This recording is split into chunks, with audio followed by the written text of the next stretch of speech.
what if your rejection is just a redirection? What if your rejection is really just a redirection? I was reading a book a couple years ago called The Best Yes by Lysa Terkeurst, and that was one of the concepts that she brought up in the book, and I absolutely loved it because it brings me a sense of peace and calm when I think about the situations that I thought were going to work out a certain way that don't. I mean, there's times where I felt rejected socially, where I felt rejected by my peers, a lot of times. There's been times where I felt rejected at work, where I felt like I thought this one opportunity was totally up my alley and it didn't end up working out.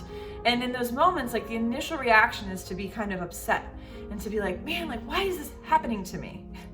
Like we get into that victim mode. Do you ever do that? You're ever like, why is this happening? Like, I thought this was the plan. I thought this was going to work out, and then it doesn't.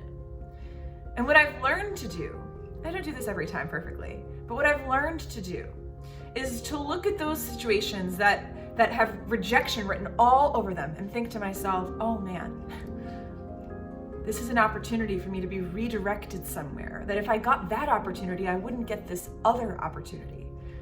And so that started happening. I mean, there might be a situation where I have a particular thing that I thought I was going to do and it turns out being a no, and then something else comes along for that same date and I'm like, oh, I see why that other thing didn't work out, because this thing was supposed to work out. So I guarantee you there's something in your life where you're feeling a sense of rejection around it. And so what I want to invite you to do is to think differently about that. Think, what if this isn't a rejection? What if this is simply a redirection? Hope that encourages you today.